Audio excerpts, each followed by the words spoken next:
Você já sentiu que está se afogando com tanto de informação que o mundo está gerando? São livros, são artigos, são vídeos, podcasts, mensagens, e parece que o tempo todo a gente tem que estar conectado com tudo, a gente tem que estar sabendo de tudo, e no final que parece que a gente absorve um monte de coisa e nada fica de fato absorvido. O livro Building a Second Brain, do Tiago Forte, ele desafia a repensar como a gente lida com conhecimento.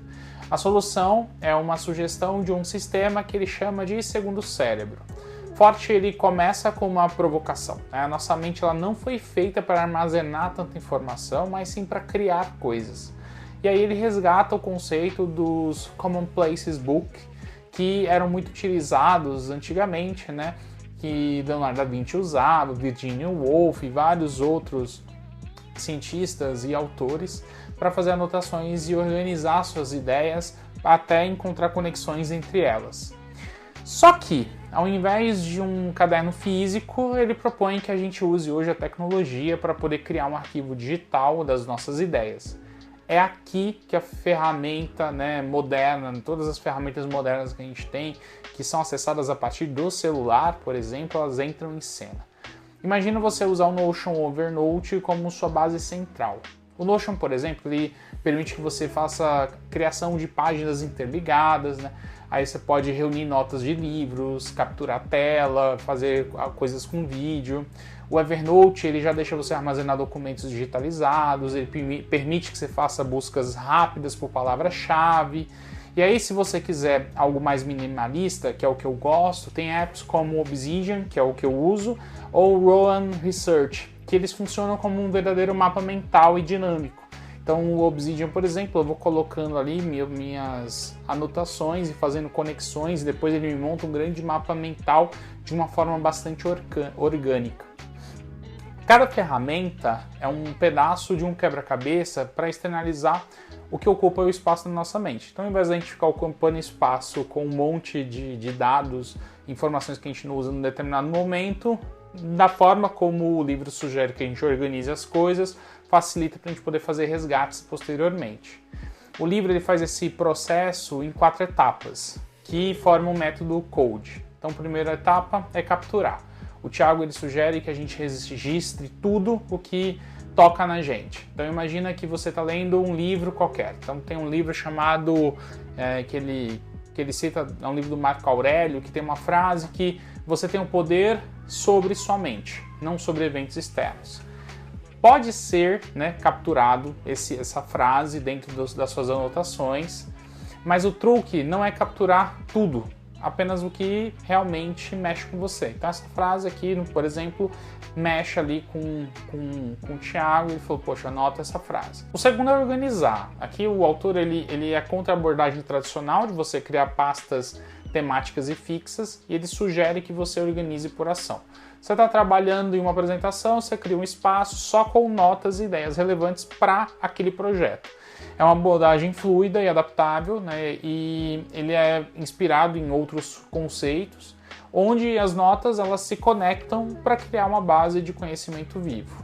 A terceira etapa é destilar, né? É o mesmo processo de destilação do vinho, se você for pensar assim. Que é a hora que você simplifica. Você pega aquela frase, por exemplo, que ele gosta do Marco Aurélio. Como que eu posso usar ela na minha vida? E aí, ela pode se tornar uma frase que ele passa a usar em apresentações, ele pode usar isso como um mantra, ele pode utilizar isso dando feedback para alguém. A ideia aqui é que ele encontre a essência daquela frase e torne ela algo prático para o seu dia a dia. A quarta etapa é expressar. Então, Forte ele deixa claro que o objetivo final do conhecimento é criar coisas, é criar ideias, é criar novos pensamentos. Seja você escrevendo um artigo, montando um curso, desenvolvendo uma solução para o seu time, fazendo um vídeo para o YouTube para compartilhar ideias com as pessoas.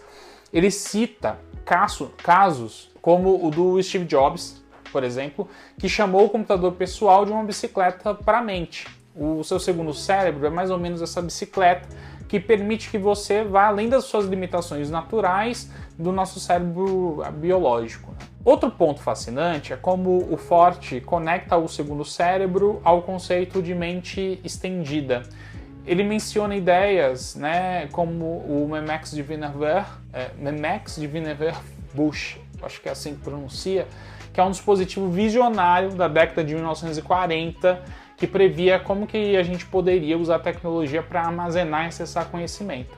Hoje essa visão é uma realidade, o Google Drive, o OneDrive, e mesmo um backup que a gente faça na nuvem, elas são extensões do que a gente é capaz de lembrar e de acessar. O livro também faz uma crítica sutil, velada, à nossa obsessão por consumir sem aplicar. Então, às vezes a gente começa a comprar um monte de livro, começa a acessar um monte de vídeo, fazer um monte de curso, e a gente começa a consumir coisas que a gente não aplica no dia a dia. Então, Forte ele propõe uma mudança de mentalidade. Ao invés da gente acumular informação do que a gente precisa, a gente começa a transformar o que a gente já possui em algo tangível. Ele desafia o leitor a sair do ciclo de coletar e esquecer para um ciclo de organizar e criar em cima dessa organização. Claro que a gente não pode ignorar a filosofia por trás disso tudo. A ideia de capturar e destilar o essencial, ela tem muita ressonância com um pensamento estoico que vem cada vez mais ganhando espaço nesse mundo tão globalizado e digitalizado, onde as pessoas estão cada vez mais viciadas no celular e cada vez mais dependentes de informação o tempo inteiro, como se fosse um grande vício. E é nesse pensamento estoico que a gente aprende a focar no que a gente pode controlar apenas também. Então as redes sociais eles entregam pra gente esse mundo que está na nossa mão, mas que a gente não tem controle, mas que mexe com a gente. E o pensamento estoico vai contra isso. Ao mesmo tempo, a metáfora do segundo cérebro, como ele trata, é como se fosse um jardim digital. Então ele lembra da prática zen de cuidar de um bonsai. A gente tem que ter paciência, consistência, intenção, e com isso a gente criar algo belo e duradouro. Então, como você pode começar a construir o seu segundo cérebro? Primeira coisa, escolhe uma ferramenta, que combina com o seu estilo. Notion, Evernote, Obsidian, Rowan, um bloco de notas, o que você quiser. Uma ferramenta que dê certo para você poder organizar ali as informações. Qualquer uma vai funcionar desde que você comece. O importante é começar. Captura uma ideia que ressoa em você e aí você guarda em um lugar confiável para você poder acessar isso depois. Não se esqueça, não é sobre a perfeição da ferramenta, mas é sobre criar um sistema que serve ao seu propósito. E como o próprio Forte diria, este não é apenas um sistema para ser mais produtivo, mas também para viver uma vida mais rica e criativa.